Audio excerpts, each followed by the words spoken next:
This is the G Podcast with your host, Tommy B. Hey, y'all, welcome to Black Music Month 2026 at Castropolis Podcast Network. And I will, before we even start this, I have a confession. I got to say this about this gentleman, this brother that I'm about to bring up and discuss music and radio with. I met Ray Boyd back in the late 1980s. I wasn't a programmer. I wasn't on air. I was an intern. So and I was actually working in the sales department doing research. That's where I started. And Ray was already the program director at legendary V103. What you need to understand about Ray, though, Ray succeeded probably one of the biggest program directors at the time on FM radio, and that's the late legendary Scotty Andrews at V103. And I don't call it a promotion. It was really a coordination. Ray was there by Scotty's side doing a lot of the work. He saw how it was done. And when he stepped into the shoes, tragically, he really built it even more and made it even a bigger radio station. Ray was there a few years, moved on from the biggest radio station in the South to the biggest radio station in the world, or at least in America, and that's WBLS. From there, he went on to become a national program director for another major company, which I'll let him talk about. Then he went on to Sri Lanka, Switzerland, worldwide. And I am proud to call him a friend, proud to call him one of my early mentors. But before I get into all that, Ray, and bring you up on camera, I want to let people know the 5 quick things that you and I kind of bonded on when I was that intern at V103. One of the things that we briefly talked about this when we reconnected, the wingtips. Ray, I mean, now I played basketball in high school. So, I was wearing a 12-13, like at age 12-13. So I had to find shoes that were comfortable, and I found these lightweight wingtips. I wore them all the time. So when I first met Ray, I looked down and I said, damn, you wearing wingtips. I think we were probably the only 2 brothers in the building who wore wingtips. That was one thing that we connected on. The other one was when you talk music with Ray and you hit that note, if you say something right, it's conversation. He's a music junkie. I don't call him a music snob, but he is definitely a music junkie.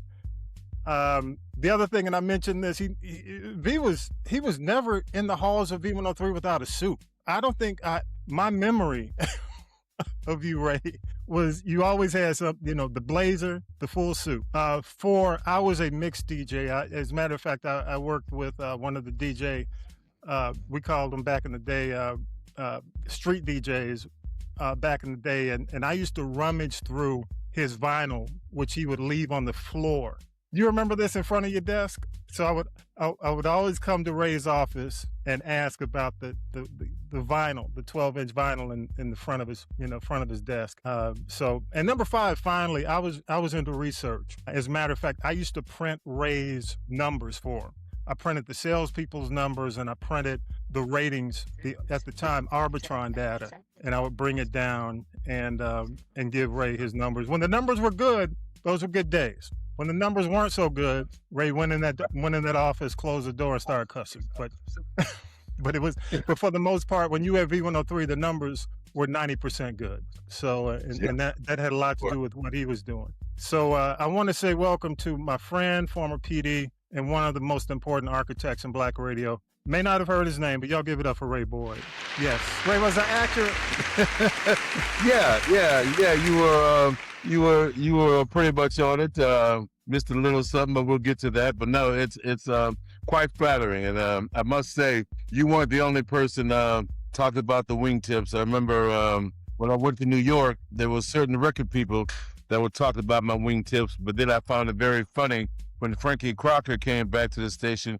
He was wearing wingtips. Okay? No, and I still wear wingtips. I just have an affinity for wingtip shoes. Saginaw, Michigan. What got you interested in this business? Well, I was interested in the business long before that, at the age of 14, I realized that I wanted to be in radio. And when I graduated high school, I went to Wayne State University studying radio, TV, and film. Then I found the campus radio station, WAYN, and that's where I more or less tried to hone my skills to get into professional broadcasting. From WAYN, I eventually got hired in Saginaw, Michigan. A guy named Kermit Crockett gave me my first paying job at WWWS, or as we called it, W3 Soul. And that was in 76. And that's how I got my first gig in radio. But again, it had been a long-term desire of mine to be in radio, and I was happy to finally be in it. Excellent. So from Saginaw and from the Soul Station, how did you wind up at V103? I know you worked alongside Scotty. Scotty was PD, and one of the things I'll mention is we're in the, happy 50th anniversary to your first radio gig in 1976. We're in 2026. V103 is celebrating 50 years as well, but I think Scotty came along after that 76 year. How did you get there, and how did you wind up working beside Scotty Andrews? I left Saginaw in 79. I ended up getting a job at WMJC in Detroit, but I wasn't on the air. I was doing traffic and continuity, scheduling commercials. Mm-hmm. I did that for a minute, and then then I got hired to do an evening shift at a radio station in Beaufort, South Carolina. I quit my job at WMJC, and when I got home that evening after my last day, Beaufort had called to tell me they didn't have the job for me anymore. So I'm in Detroit, unemployed in 1981, and I had always wanted to go to Atlanta. I said, hey, I'm unemployed. I might as well be unemployed in Atlanta. So I packed up my stuff, and I went to Atlanta without a job or anything, and did some temp work for a period of time. So I did some temp work, and I was passing around air checks, trying to get into Atlanta radio. I was turned down by WIGO. I was turned down by WAOK, both black AM stations. Mm-hmm. I was turned down at WSB, which what were they doing there? They were doing probably doing soft AC, and depending on AM or FM, and they weren't doing news, but yeah, I know what you're talking about around that time. So I was doing an internship at CNN, to generate some revenue, and I said, hell, I've been turned down by the small station. Let me go ahead and apply at B103, and I went into the station, lied to the receptionist, said I had an appointment with Scotty Andrews. He came out, he apologized and brought me back, and I said, oh, well, I lied out there. I didn't have an appointment, but here's my air check and resume, and I'd like to be considered, and I'll leave you alone. He said, wait a minute. He listened. He liked the air check. He hired me shortly thereafter to do a Sunday morning shift where I simply ran tape and programs. So he hired me at B, and I did every shift I could do. I ended up doing several weekend shifts. Then I started doing, as you did, started doing research for him, and he liked the research that I did.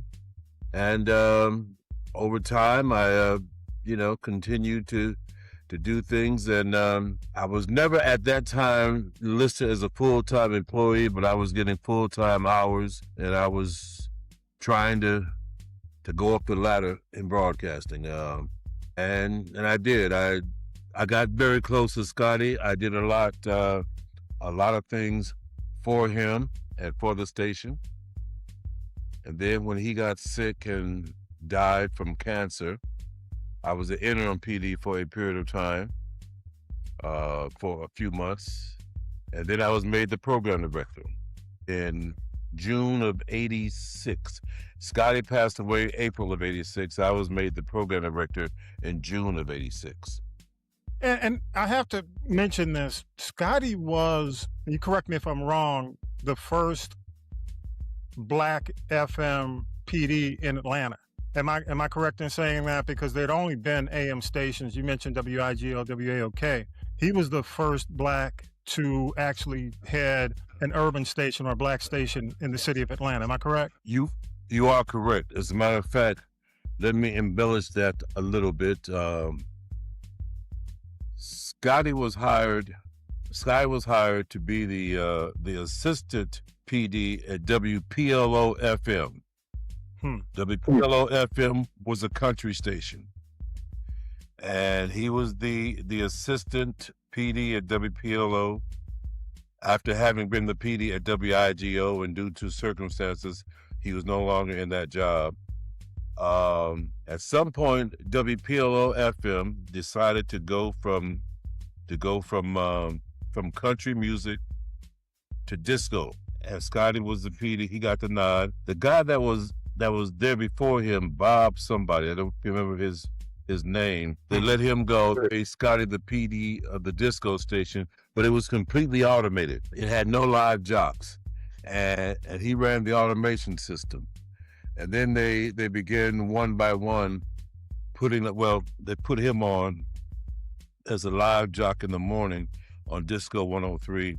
And then along the way, when the disco thing was losing its flame or its interest, it became V103, and it was going to be an R&B station. And he was the first Black program director on FM in Atlanta, and V103 was the first Black FM station in Atlanta. Yep. Okay? And he made it a strong station. One by one, they began adding other staff members to the point that they had a full-time staff. But yeah, he turned that bad boy into one hell of a radio station. And I'll tell you, and of course, my audience know I grew up in Atlanta. It took over. For the most part, I clearly remember Scotty doing mornings, and the station became a juggernaut. It was the biggest signal in town. I won't say because you still had WIGO and WAOK still competing, but when V came on, there was no competition after that. So let me ask you. Yeah, go ahead, Ray. Go ahead. There was truly no competition. He was on FM, and the thing is, he understood that he was beating those two stations handily, but he was still competing against the general market stations, the CHR stations, 94Q and Z93. So he was in a very extreme situation in competing against the general market audience and the R&B audience. Yeah. So you got involved in the music during that time period, Ray, on V103. You guys coming out of disco, and I mentioned this on one of my other episodes. That's really one of my favorite eras for music. Can you explain? And my audience isn't just radio people. I mean, we're just general audience listeners. Can you explain the whole vibe of the music back then? Because I know you worked with Scotty when Scotty was there, and then you became interim PD to PD. Explain the music versus, and I don't want to get into versus where we are now, but just kind of give people a hint of some of the music you were dealing with during that era. Again, the disco thing was fading out. Mm-hmm. But the one thing about Atlanta, with the large gay population, there was still a desire for dance type music. And Scotty kept that in mind. Although he realized that we were a predominantly Black program radio station, he still wanted non-Blacks and gay people to feel comfortable with the radio station if they happened to turn it on. So he had to have a broader focus than the average R&B radio station. Musically,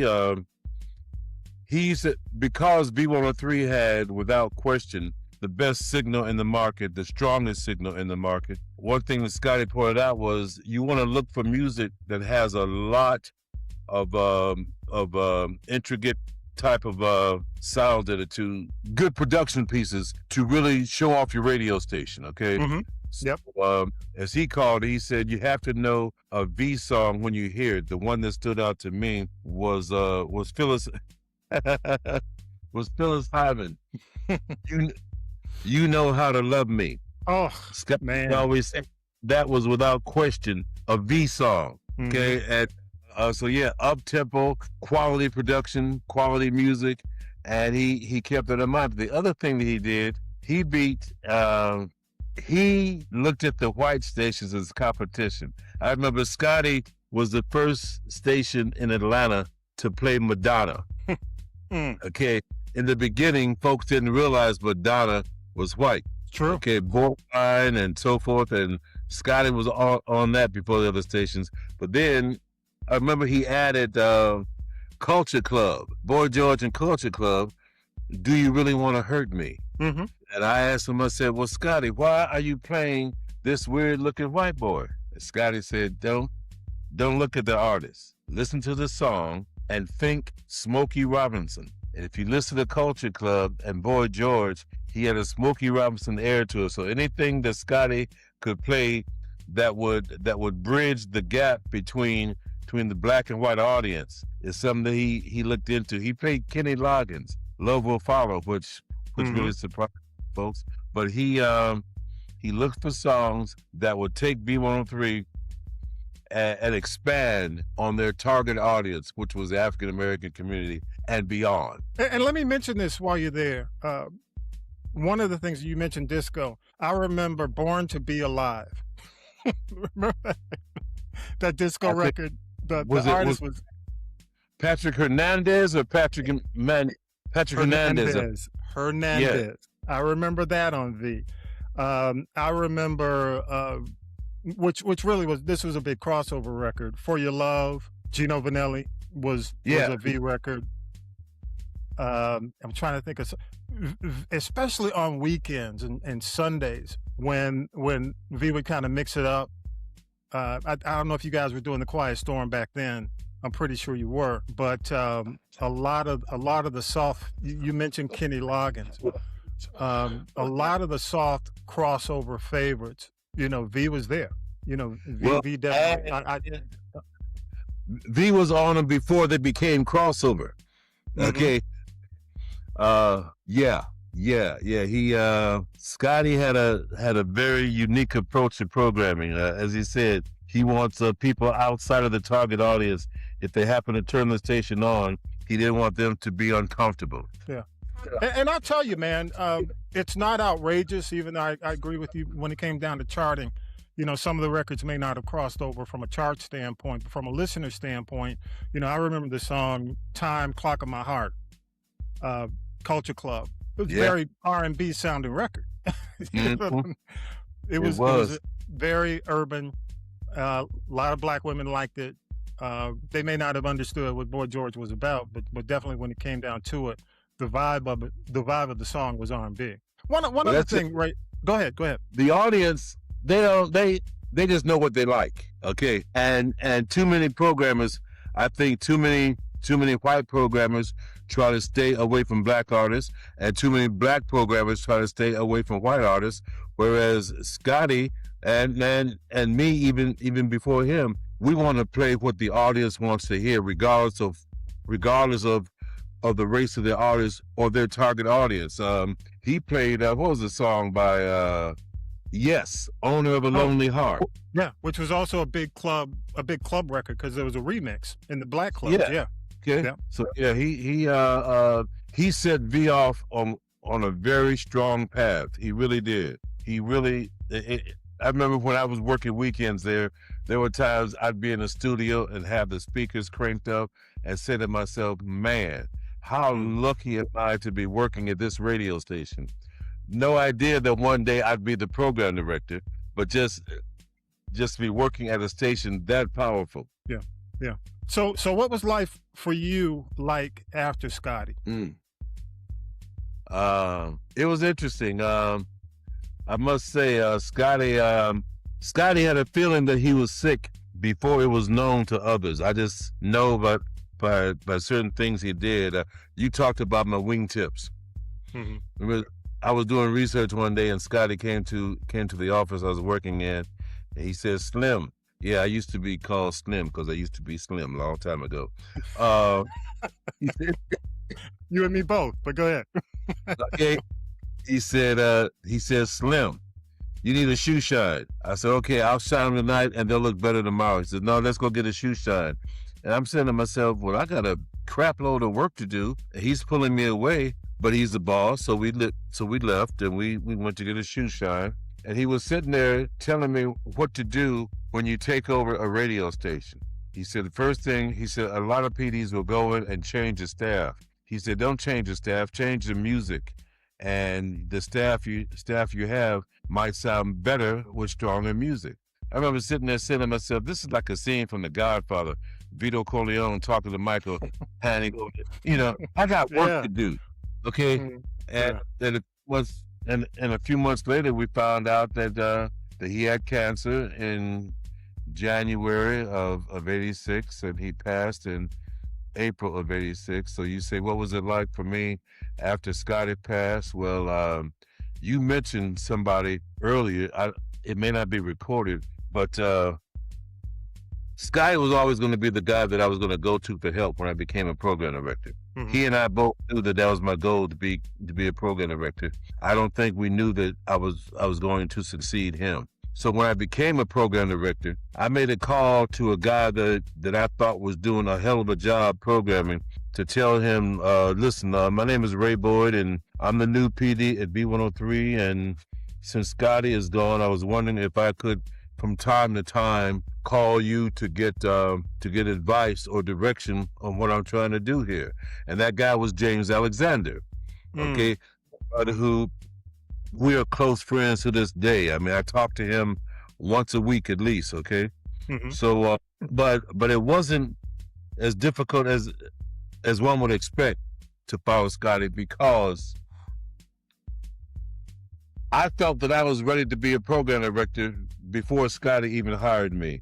I had planned on it all along, and by working with him, that was just the next step in my education of being a program director. One of the things he told me that made a lot of sense, he said, when a PD has a good book, a good rating book, he gives credit to the staff. If it's a bad book, the PD takes responsibility. That's something that always stuck with me, as far as putting your staff, for caring about your staff and how they feel about things. And that it could have been, there were some bumps in the road with some members of the staff when I became the program director. But over time, we put together a pretty strong staff. Mike Roberts was hired by Scotty, but when Scotty was out of the office, when he was at home in his last days, he hired Mike. And Billy D, he hired before he went into the hospital. Mm-hmm. And I hired Carol Blackman and others. So Billy, and by the way, Billy D did afternoons for years. Ray, was it Ray Porter? Rod Porter. Rod Porter, yeah, Rod Porter. Rod Porter, yeah. That's funny. So many radio people like to change their names. I remember a record person telling me, "How can you trust a radio person?" I said, "What do you mean? You work under assumed names. I mean, you know, who you hiding from?" But that's a good point. So many cats. Can I stop you there, man, real quick on Rod Porter, on Billy D? Okay. Billy D, okay. I remember I was working I never came downstairs to the, V was a 2-level station, programming on one level, sales on the second level. But I remember one day, and this is relevant because we lost Peebo Bryson this week, or this month, Black Music Month, as we tape. And I remember coming down maybe to deliver some numbers, man. And Billy D never let people in the studio. That's one thing. The other thing is he really never came out of the studio. Am I right in saying that? he was like WKRP in Cincinnati type DJ. But and he always wore leopard skin. I think he was always coming to work in leopard skin. But the thing about that day, Peebo Bryson was calling him. I don't know if you were still there, Ray. Do you remember when people started calling the radio station? Having communication with people the entire time that I was a Yeah. PD, but Yep. I don't know about, okay. So what happened? Tell me more. Well, Peebo was very close to V, and maybe after you were gone, because it wouldn't. I mean, Peebo was in Atlanta, not a native, because he was born in South Carolina and moved to. Most of his success was in Atlanta under Bang when he was with Bang Records. But may have been after you had gone to New York. I just remember that they started talking about some artists who really weren't from Atlanta and calling them Atlanta's own. And Peebo got sick of it. So he called Billy on the air and told Billy, he said, y'all need to stop giving these guys credit. I've been here over 20 years. Don't see, it was you know, Billy's like, man, I got Peebo Bryson calling me. But that's the one thing I loved about Peebo. He stood up for the artists who were from Atlanta. You had Gene Carn and some of the other artists, and of course Brick. A lot of those members were still there. He wanted to make sure that they got credit for being part of the Atlanta scene. So I just wanted to mention that. I don't know if you were there, but I just remember Billy, being in them. Peebo and Scotty had some kind of rift, okay, and Scotty had stopped playing Peebo's music. Oh, I don't know what the rift was about, but after Scotty passed. No, go ahead. So after Scotty passed away, I added all of Peebo's hits, and I saw Peebo at the club one night, and he says, "Hey, I've been hearing a lot of my music on V103 lately." I said, "Yeah, you have." He said, "Actually, I've been hearing all of my music." I'm not going to say all of it, but certainly all the hits. He said, "Well, I thought I had a problem with B103. I said, "You and Scotty had a problem. I don't know what that was about. That's between you and Scotty. I don't care what it was about. My thing is, there's no way in Atlanta I'm not going to play Peebo Bryson." Okay. Yeah. And we developed a very good relationship behind that conversation. I guess he probably felt comfortable to call and complain because the past was the past, and people had new life at B103 and in Atlanta. Yeah.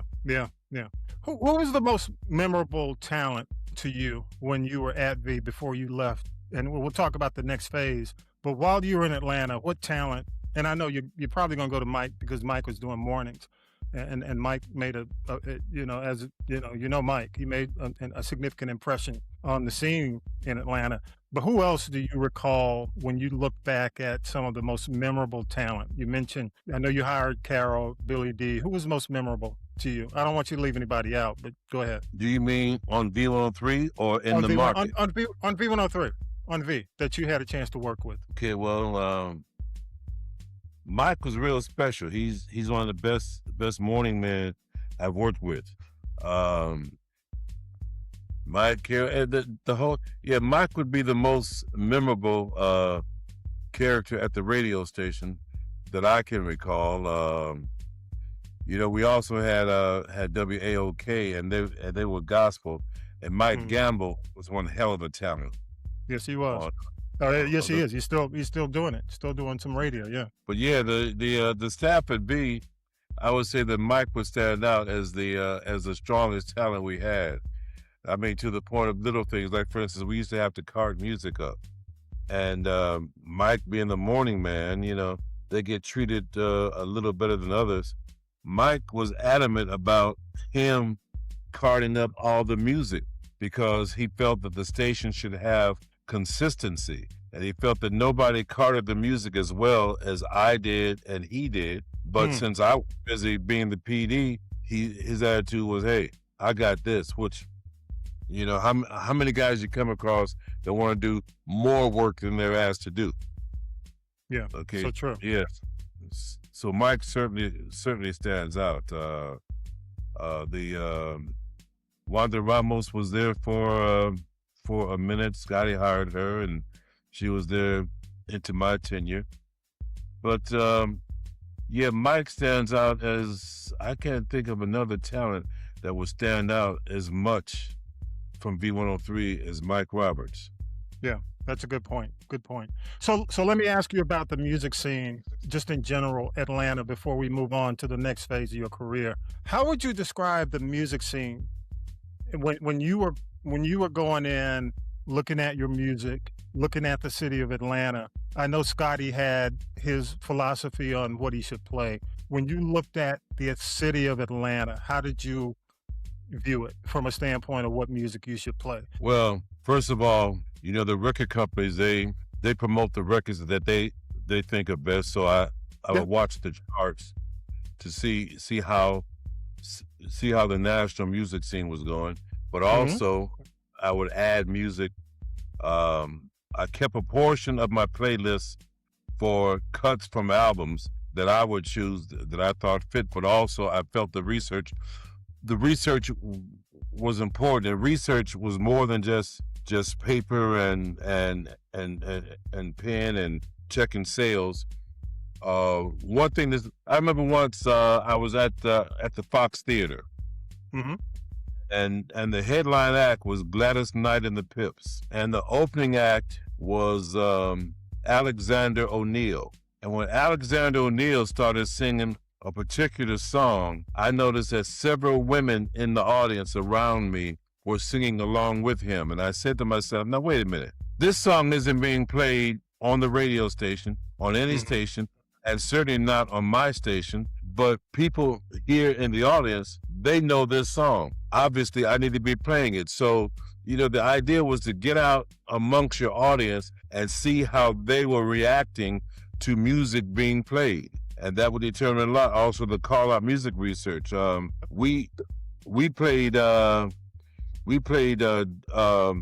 Johnny Gill, New Edition had a song called Boys to Men. It was never a single, but it did so well in our call out music research that ended up being a heavy rotation record. And I used to do the hook tapes for a while, so I know it's okay. So when you say call out, I'm triggered. And for those who don't know, I don't want to do too much inside baseball, but we would make these tapes that we would send off or send to our call out research people. They would call people, play the hooks, and that's how the songs were scored. And you would get the results, and that's how you knew whether or not records were working. But I know exactly what you're talking about, because once you find it, you play it, you want to find out how it's doing, and that's how we knew it was either doing well or not doing well. Yeah. Yeah. So, I'm go ahead. No, I mean, did you do the clubs? Did you go, I grew up on Campbellton Road for a minute. So I remember Mr. V's, Cisco's, Marco's, Charles over on Simpson, had to deliver records to strip clubs. So I knew most of the strip clubs in the city. Did you get around and check out the club scene? Because there was a vibrant club scene when you were here. I did. And it made a difference. I truly did. That was necessary. To me, that's necessary wherever you are, even today, to get out amongst your audience. And if your audience, if they're in clubs, if they're in grocery stores, don't really count, but still, wherever you are, hell, in the park in the summer, picnics, see what they're listening to, okay? Car washes, see what they're playing loud when they're washing their cars. So yes, getting out in the community is what makes a big difference in the music you play. I remember Scotty and I were at a club one night. He was a host or something there, and we're standing there on the dance floor, and we're standing near the dance floor. The DJ put on a particular record. Stampede damn near knocked us down getting to the dance floor. Scotty looked at me and he said, heavy rotation. Okay. And, that was made not because a record company said, but simply because it's what was happening in the streets. Yeah. I remember there was a trade called the Dixie Dance Kings. Yeah, absolutely. Know it. Run by Dan Miller. And I used to watch that was a small trade magazine here in Atlanta. And I remember I got a lot of props for supposedly breaking the song by New Shoes, I Can't Wait. Okay? But the truth be told, and I said this in an interview, I'm looking at Dan Miller's chart, and this song jumped from the bottom of his chart to the middle of his chart in 1 week. I called Dan and said, Dan, what is this record that has made this crazy jump? And he said, hey, it's New Shoes, I Can't Wait. The record company hasn't released it yet, but it's in the clubs. I said, well, let me call the record company and and get a copy of it. Dan says, no, I'll send you a copy of it right now. And I played that. People, oh, wow, Ray Boyd broke this record. No, Dan Miller broke that record. Okay. I just happened to tailgate. My research showed me that song had done a whole lot with his dance pool. So, no, you have to look all over it in all different areas for music. And I was part of the J.R. Dino's $1 Million. So I remember Dan very well, Dixie Dance Kings, because I mean we were the two big record pools in the city at the time. Yeah. Hey, man. Go ahead, because I want to ask you. I want to move on. Get your thought. I mean, how New York was different. But go ahead. I'll let you finish this. Go ahead.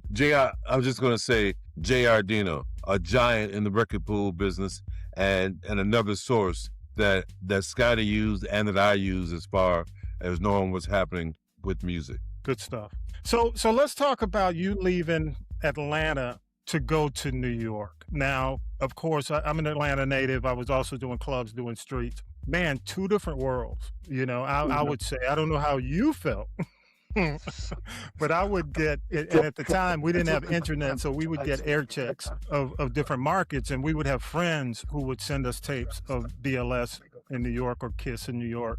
Two different worlds. Talk about the transition from the Atlanta mindset to the New York mindset. All right.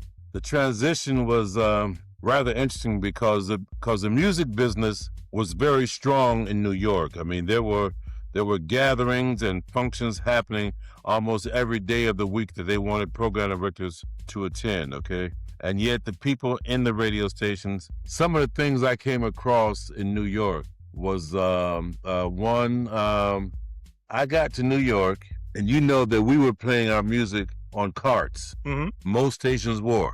I got to New York, and my first day, I see the jock in the studio queuing up a vinyl record. I said to him, what are you doing? He said, I'm getting ready to play this record. So, okay. I left the studio and went to my office and sat there. And this is a guy that I had a relationship with prior to me getting to New York. And he comes in, he says, hey, have you ever built one from the ground up? I said, no. He said, well, that's what you have to do here. Because BLS was in pretty bad shape. It was pretty low in the ratings. And they had some crazy ideas as to how to run a radio station. The radio station was really run by the record people. And that's never been me. It was a very interesting environment. For instance, we had a big music staff back in the music library, a very large music library, and the staff had a certain degree of input. And I went back and asked them one day, I said, why doesn't this station play any Maze featuring Frankie Beverly? And I was told, well, Frankie Beverly and Maze doesn't work in New York. I'm saying to myself, any place you got 3 black people, Frankie Beverly and Maze is going to work. Okay. So I put Maze on the air, and the guys back in the music library were saying to me, hey man, we told you, man, Maze doesn't work. I said, yeah, fine, okay. Get out of here. Next thing you know, Frankie Beverly and Maze are appearing at the Beacon Theater in New York. Frankie Beverly came to see me to tell me the reason that we're here is because you were playing our stuff, okay? It was a different environment. And back to the vinyl. So my man was playing the vinyl, and I just been there a couple of days. And I wasn't gonna, you don't go in shaking things up too much. But I had a Walkman on, and I was walking through Manhattan, and I'm listening to my radio station. Before that, I had asked the engineer why we were playing vinyl, and he told me all this stuff about engineering and waves and so forth, and we're going to continue to play vinyl until we go to CDs. And I want to do a quick insert for people who don't understand what carts were. If you've never been in a radio station back then before CDs, carts they were pretty much 8 tracks. They looked like 8 tracks. That's what they looked like. So go ahead. I just want to make, because a lot of folks may not be familiar when they hear carts, but they were actually like 8-track carts. They're actually a single track cart. Go ahead. Single track cart, okay? And you would transfer the music from the record to the cart. So I'm walking through Manhattan, listening on my Walkman, and I hear Prince, I want to be your lover, lover, lover, lover. And I almost had a heart attack.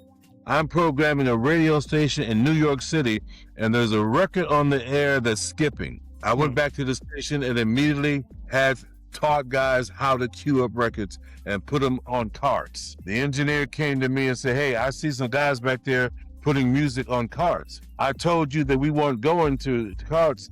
And, you know, me being the way I am, I said, you did what? You told me? I said, hey, I'm telling you right now, we ain't playing records anymore. You got a problem with that? That's your problem. We're going to carts.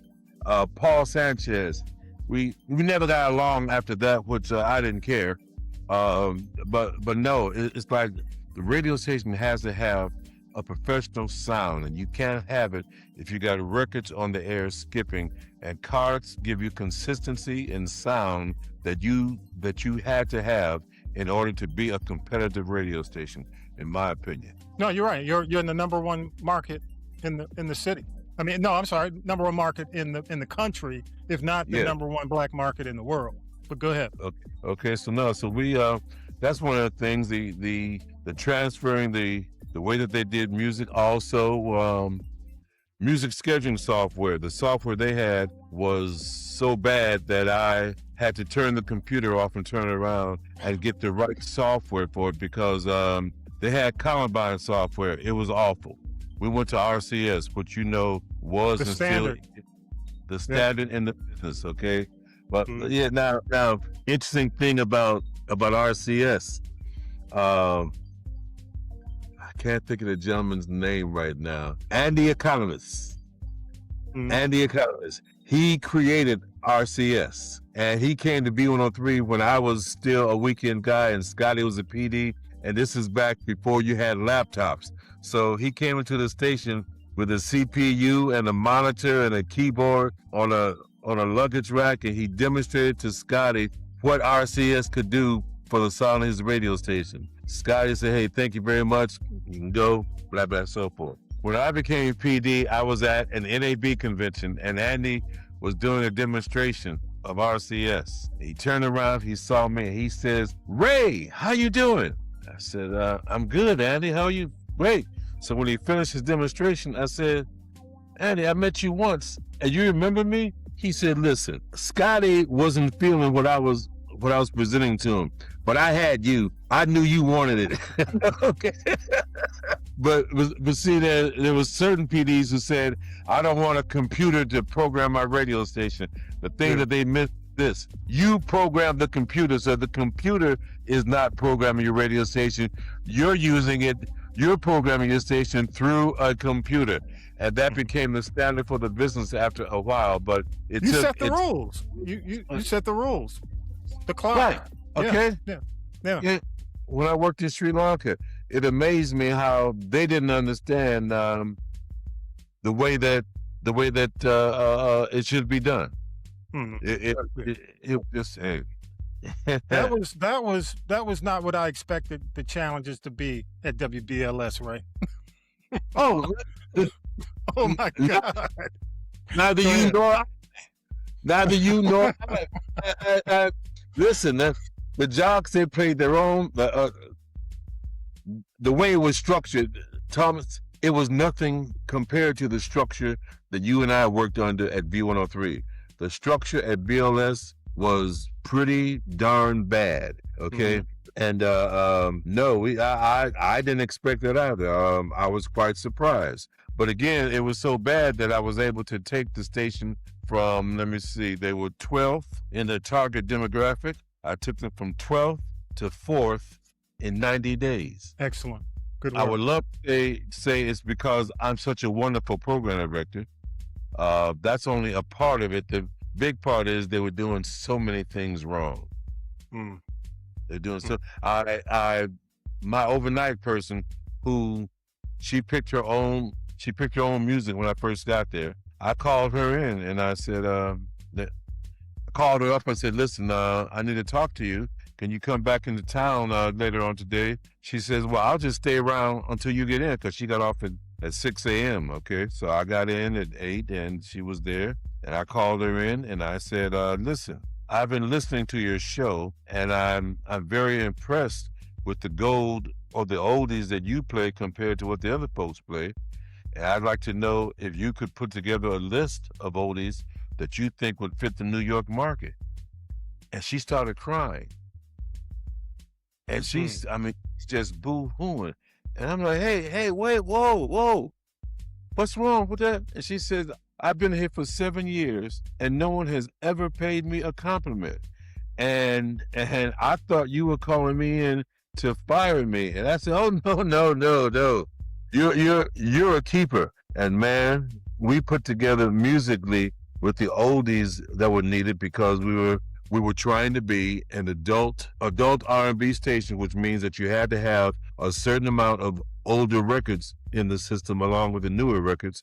And she helped me put together a great sounding radio station. Excellent. And, before we're going to move on from BLS, but talk to people about how special the music was, back during that time period. And you're talking about being a PD at V, being a PD at BLS. Talk to them about the music, just in general, I consider it a kind of a golden age. I feel the same way. Understand this, man. Two of the biggest situations that I can think of are Jimmy Jam and Terry Lewis and LA and Babyface. Mm-hmm. And guys had a tremendous impact on music at the time. You just had to make sure that you picked the right songs. But the music, Tony, Al B. Sure, all these artists, they were really blowing up, and B103 and BLS was right in the flow of things as that music was really blowing up. In Vogue. Who else was was Anita becoming big when you were at V, or was that after you took over? There, man, Anita, right Anita in the 80s. Baker. Yes, when she dropped Sweet Love, okay? Yeah. And that was an incredible hit. Then she went to, I think it was No One in the World, I think the second single was. Yeah. And I was in the grocery store, again, checking your listeners. I was in the grocery store and the receptionist was singing Sweet Love. And I said, oh, you like that song? She said, oh, I love Anita Baker. I said, well, what do you think of a new record? Oh, that was good too, but I like Sweet Love better. Now, we had backed off of Sweet Love because the record company had gone on to the next single. Put Sweet Love back in the music research. It outperformed her current single. It goes back in the heavy rotation. The record company wasn't happy with that at all. But my thing is, my listeners are saying they like the new one, but they like the old one better. And that's what made the difference in how we played it. And that's when I got to New York. They had no music research there, okay? Wow. I started Call Out Music Research, and that's another reason that we went from 12th to 4th in 90 days. Simple as Call Out Music Research. Simple as knowing how to decipher the research that you were doing. In New York, you can imagine the traffic in New York. When I got to BLS, they had a traffic report at 20 after and 22, only 2 traffic reports per hour. But when I checked the shared audience report, we were sharing so much audience with 1010 Winds, which wasn't a music station. It was a news station, but they had weather and traffic every 10 minutes. It occurred to me that people would turn from my radio station to that station to get traffic info. So I added more traffic reports, and that decreased the shared audience with them and increase our ratings. You have to look at the research in anything that you do in any business, not just radio, but look at the research and make your decisions based on, well, hell, you're a research guy, okay? You understand completely how, you just don't walk out and say, hey, I feel like this is a good record. I feel, no, you research it.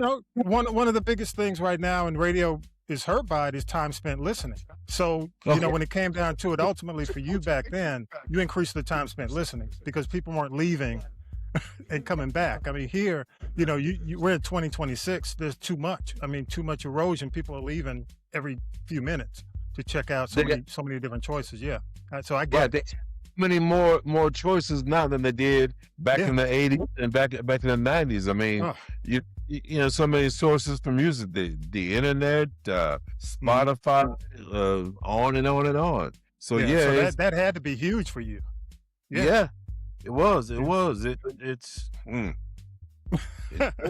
so let me ask you, Ray, after BLS, how was it for you after BLS? I mean, we had lost touch. I mean, you know, after you left Atlanta, I didn't really, you know, stay in touch with you. I knew what was going on, but I never really, we didn't talk that much. Tell me about leaving BLS and going out into the world. I mean, because the next stop is interesting.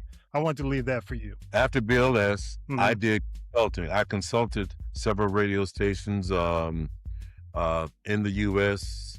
and in the Bahamas. But then I was hired to program Radio One. Radio One at that time, they only had 4 stations: 2 in Baltimore, 2 in D.C. And my title was something like the head of programming for both markets, and I would daily go from one to the other, and again, we did well there in the ratings.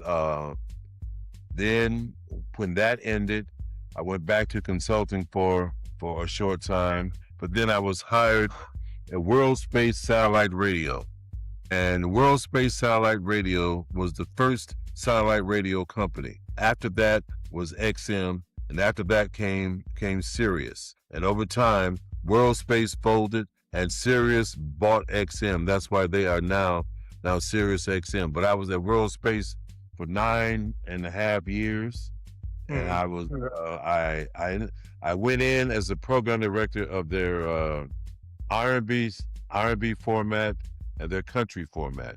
But then a little while later, I was promoted to director of global music over all the formats, which classical music, jazz, country. I was the director for all those formats. That was a treat, especially while I'm watching what terrestrial radio was going through and watching the potential for satellite radio. But it was a treat because I remember getting an email from a girl in Bulgaria. I almost remember her name, but she said from the programming that I did on the R&B station, she found out that Michael Jackson had a life before Michael Jackson. He was in this group called the Jackson 5. Yeah. You and I are like, of course. Okay. Well, she's in Bulgaria. Yeah, she had no idea. Okay. And that was eye-opening to be able to program to other parts of the world and get people's reaction to things that you and I take for granted. Okay, so the World Space experience was rather interesting. And the cool thing about it was the fact that since we programmed out the country, I didn't have any interaction with the American record companies, which I like that, because they tend to kind of force you, try to get you to play the things that they want you to play.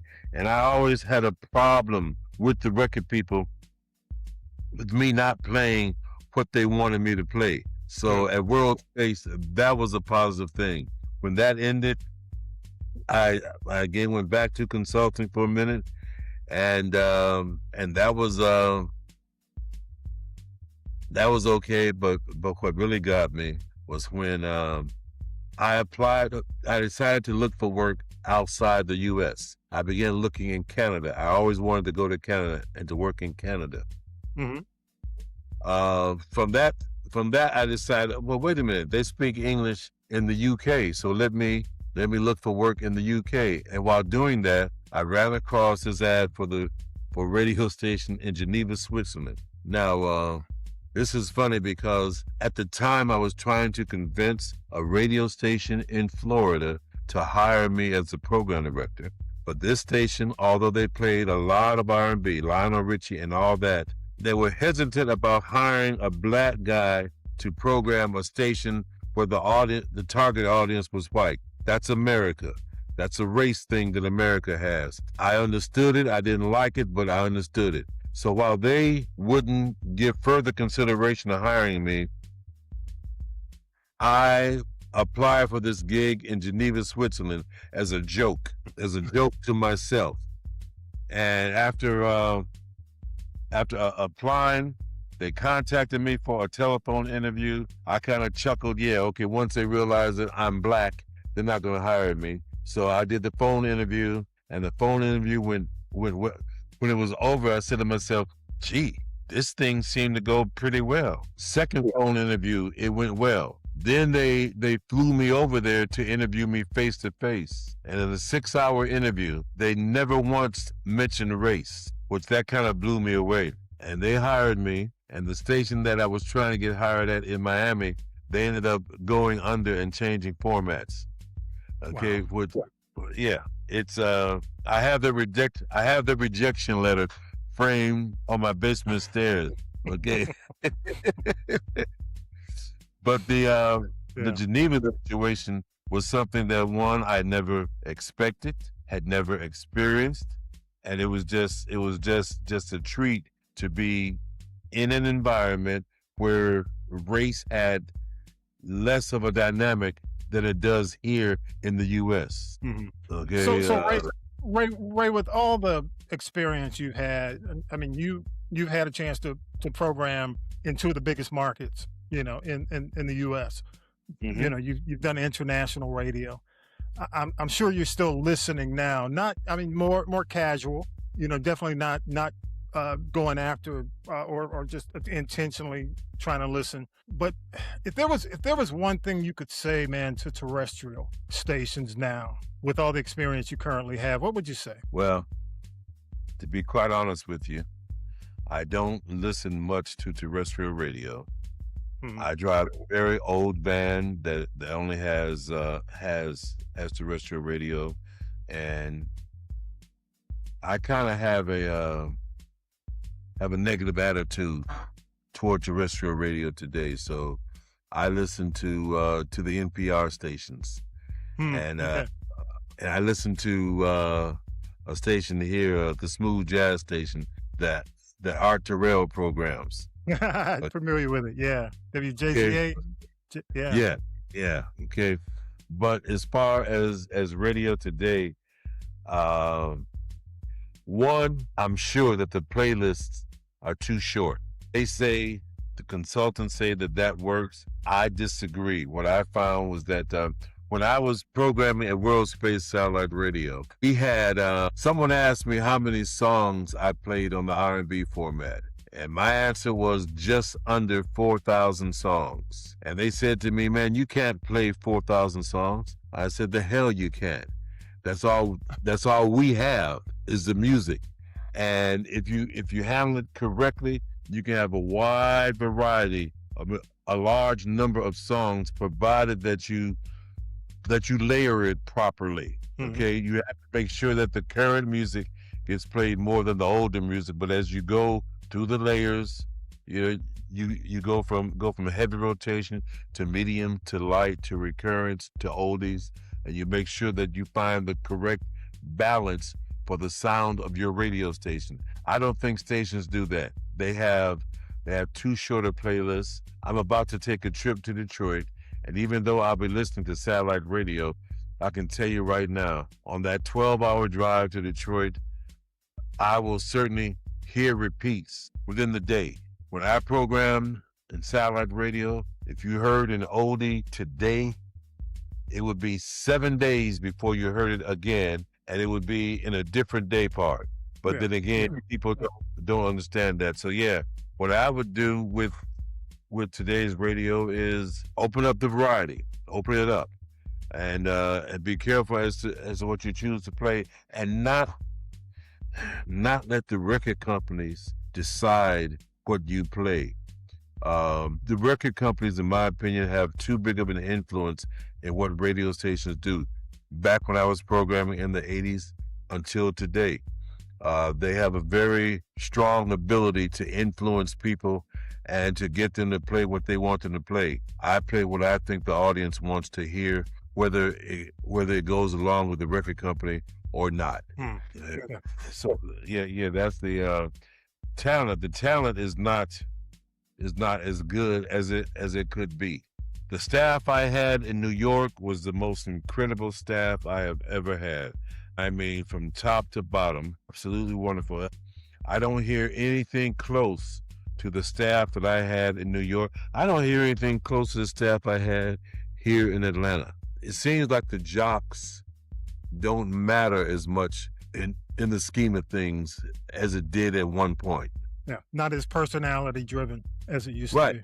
Okay, and if they think it is, the personalities are not good personalities. Yeah, simple as that. Okay, some of the strongest personalities I've come across were in Colombo, Sri Lanka. They had some talent there. They had some folks there. And keep in mind, this is an island nation off the southeast coast of India. 24 million people on this island, and some of the radio talent was just wonderful. Dharma and Sanka, the morning team on one of my stations, they were excellent, and they could do a hell of a job over here, but they're Sri Lankan on that island. So no, the paying attention to talent, promoting a station, it's all changed. And who am I to say that they're doing it wrong? I mean, hell, I'm not currently working in the business, and the business is doing just fine on its own. That's good, but they could put more effort into the product that they're trying to create. More effort could certainly be used. Hey, before we wrap, I want to ask you to do something, man. Think about the key people in your career. Who would you shout out and name a lesson you learned from that individual? Wow.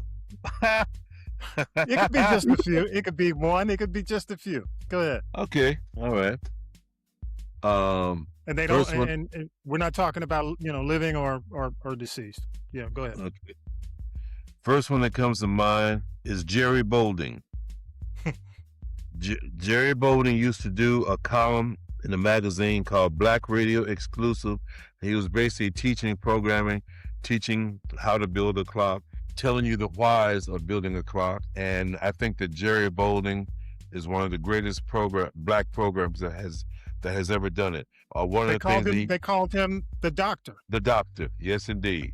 They called him the doctor. Okay, and the doctor said that too many black radio stations are programmed by people who are light years away from the shallowest black experience, and that's the truth. Okay, the consultants that they use who know nothing about the audience that they are consulting, that is too big of a problem. Another person that stands out to me, and what I learned from them, it's Paul Drew.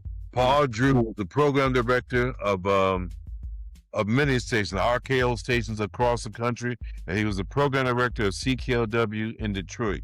And I got a chance to have a conversation with Paul Drew, and I attended one of his seminars as before I became a PD. And Paul Drew told me something that really made a difference. He said, the way that we became the top 40 station in Detroit, because the number one station in Detroit was WKNR. He said the way that we beat KNR, and this is a white guy programming a top 40 station, he told me, he says, the rule in top 40 radio that you never play two black artists back to back? I said, yeah.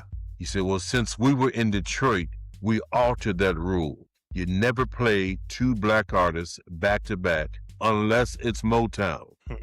He said that was what, now understand this, what he was doing, and it's not a black or white thing, he was responding to what mattered to the people of Detroit, because we know that everybody loved Motown, but especially in Detroit, black and white loved Motown, okay? So here's somebody who's getting away from the racial norms of the business and is programming to the audience. Of course, Scotty Andrews was very important in my development and the things that we did. I mean, you mentioned the Quiet Storm, okay? I was the first host of the Quiet Storm in Atlanta. And the way that happened was I came in one Sunday night for my 7 to midnight shift, and there was no music. And I called Scotty up. I said, listen, where's the music for my shift? He said, there is none. I said, well, what am I to do? He said, you do what you think you do what you want to do tonight. Okay. So I had heard the Quiet Storm in DC where it started, and I did a quasi Quiet Storm. The next morning, Scotty asked me, now, what was that you were doing last night? I said, that's something that's done in a few stations around the country, and it's known as the Quiet Storm. He said, well, I think that we should do it. I said, well, I agree. I said, but we can't call it the Quiet Storm. He said, why not? I said, because CLK has a Quiet Storm. And he said, which was the big jazz station back then at Clark College at the time. Right. Yeah. Mm. He said, well, we're bigger than they are, so we'll just take it from them. So and you were.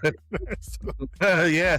So B103 had the Quiet Storm, and I was a host of it. And what I loved about that was that he let me choose what was played during that day part. And it gave him an indication of my abilities as a programmer, and it helped me to get even further into the programming scheme of things at B103. So yeah, so right now, let's see, I've named Jerry Bolding, Scotty Andrews, Paul Drew. Mm-hmm. There was a guy in Detroit. His name was Paul Christie. Paul Christie was consultant for the radio station I worked in Detroit. Like I said, I wasn't on the air, but whenever he would come by, I would get into long conversations with him about programming radio, and he was quite educated. He taught me a lot as to the how-tos of programming a radio station. Behind that, somebody you mentioned earlier, James Alexander. Okay, James Alexander had a strong station in Detroit. They called it Strong Song. This is before he went to Chicago, and he was it WJLB at the was yes, he at it was. Yeah. Yes, it was WJLB. So so these are the folks that come top of mind when you ask me who are those who really influenced me. And I must say Kermit Crockett, the guy that gave me my first job, simply because he gave me my first job in radio, and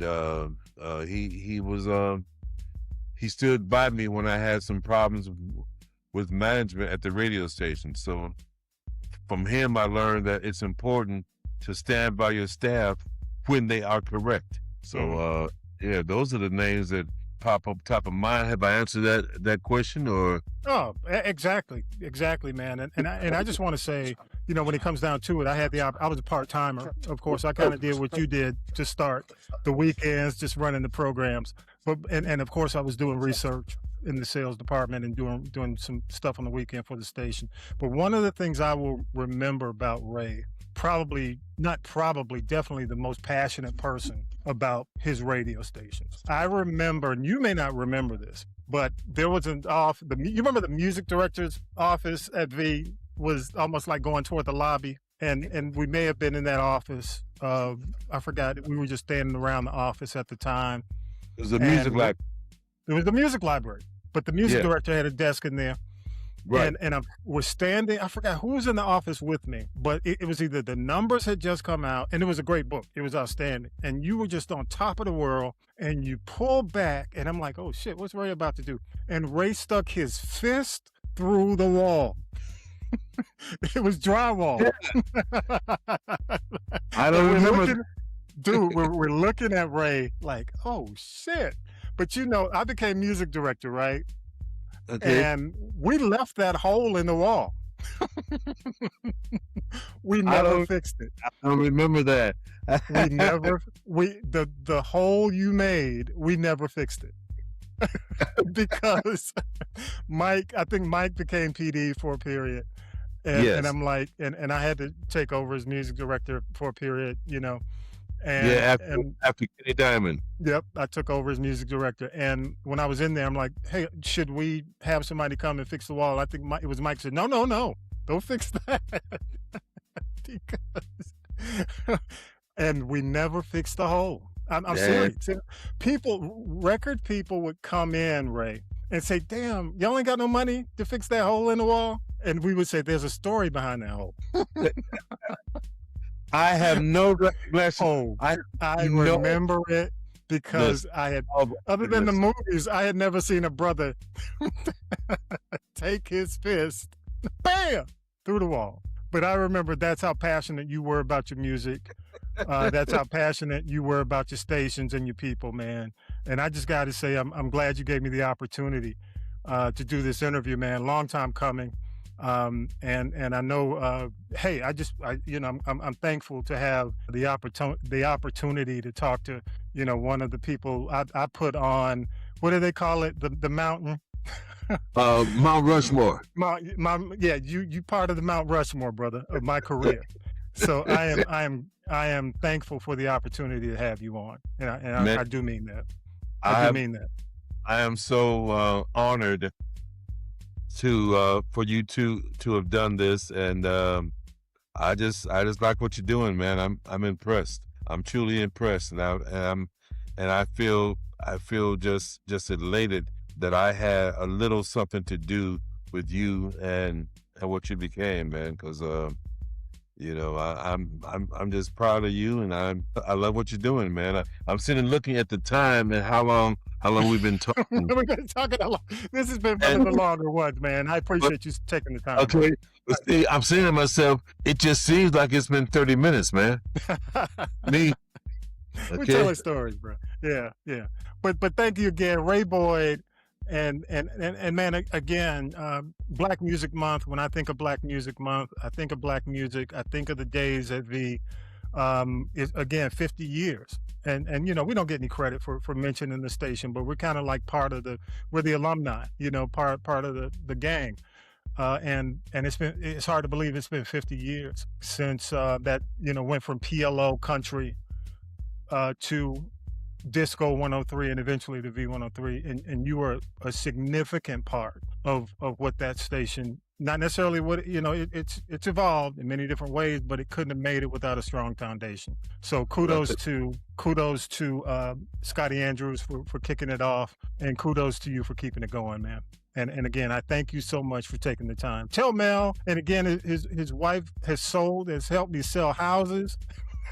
Because once you become part of radio, you see the world as you moving around, and please give my thanks and my hellos to your boss, Mel. I will. We need to keep in touch, man, because there's without a doubt other conversation that we can have off mic that I would love to have with you. Well, I would appreciate it, man.